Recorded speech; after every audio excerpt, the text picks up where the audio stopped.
Shalom saudaraku yang saya kasih dalam Yesus Kristus. Mari kita teduh di pagi hari ini.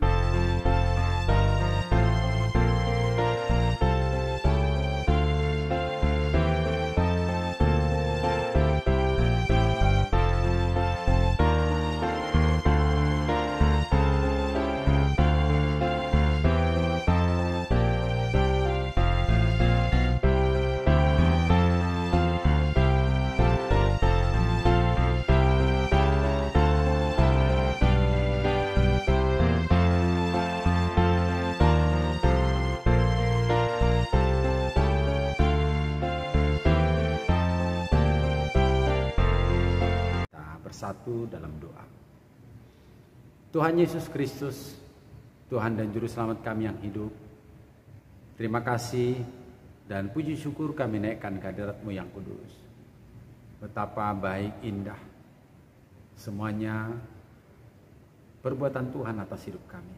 Kami selamat, kami boleh menikmati suasana pagi hari, dan lebih berbahagia lagi kami akan menerima sabda firman. Dalam nama Yesus Kristus kami berdoa. Amin. Saudaraku, selamat pagi. Kita masuk pada penghujung bulan Oktober 2022, tanggal 31, hari yang sangat bersejarah bagi kita, yaitu mengenang reformasi Martin Luther, 31 Oktober pada tahun 1517. Ada apa dengan reformasi?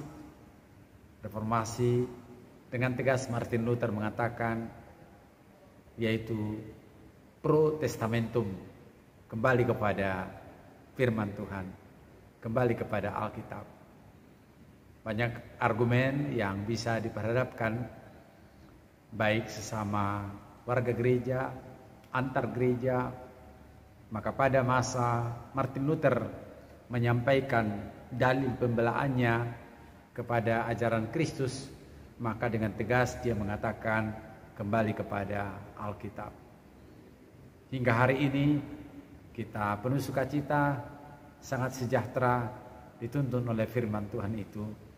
Walaupun di dalamnya kita tidak luput dari panggilan bersama, bersyukur bersama, sebagai gereja yang bisa bertemu dengan gereja lain, umat lain, demi kemuliaan Tuhan. Kita bisa saling menghargai, kita bisa duduk bersama, menekuni jalan-jalan kasih Tuhan, bersaksi agar nama Tuhan semakin dimuliakan.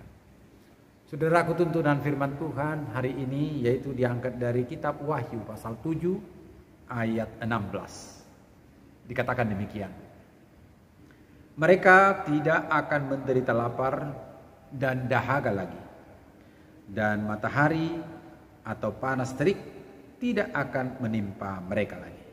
Demikian jauh pembacaan firman Tuhan. Saudara-saudaraku, setiap saat menghayati kitab Wahyu, untuk seorang hamba Tuhan, Yohanes, dia melihat penuh kemuliaan rancangan Tuhan bagi setiap orang percaya.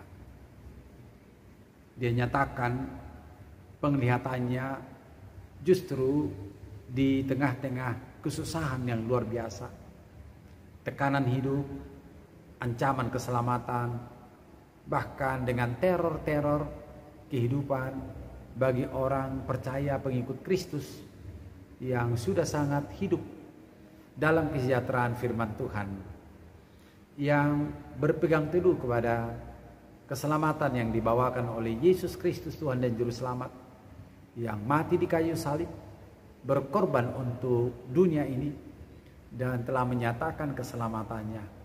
Bahkan dia pesankan bahwa keselamatan itu tidak hanya kepada golongan tertentu, tetapi bagi dunia ini. Saudara-saudaraku, penyataan itu adalah kekuatan bagi setiap orang percaya. Kekuatan dalam arti dalam menghadapi cobaan, tantangan yang sangat memilukan sekalipun. Termasuk cobaan dan tantangan kepada Yohanes Pembaptis, hingga dia dibuang ke satu pulau yang hanya menunggu proses sampai dia meninggal. Apakah yang dia sampaikan? Ialah sebuah penglihatan yang membuat kehadiran Tuhan sangat agung dan mulia. Berbicara di tengah-tengah penderitaan tidaklah mudah, tetapi Dia dengan ungkapan tulus memecah keheningan, memecah ketakutan, dan memastikan orang percaya akan selalu diperhatikan oleh Tuhan Yesus Kristus. Nats ini menggambarkan mereka tidak akan menderita lapar dan dahaga lagi. Ada masa di mana orang percaya akan melewati masa sulit. Seolah-olah kita sedang bergandengan tangan. Kesulitan apapun yang sedang terjadi, maka rancangan Tuhan adalah rancangan damai. Dia akan membela kebaikan itu bagi setiap orang yang bertekun dalam kebaikannya. Kalau dikatakan pun bahwa tidak akan ada lagi derita, lapar, dan dahaga lagi. Dan matahari atau panas terik tidak akan menimpa mereka lagi. Sekalipun pengalaman seperti ini bisa terjadi, tapi bagi orang percaya, dia tetap ada pedoman. Dia tetap ada topangan. Dia tetap memiliki Tuhan Juru Selamat yang memenangkan.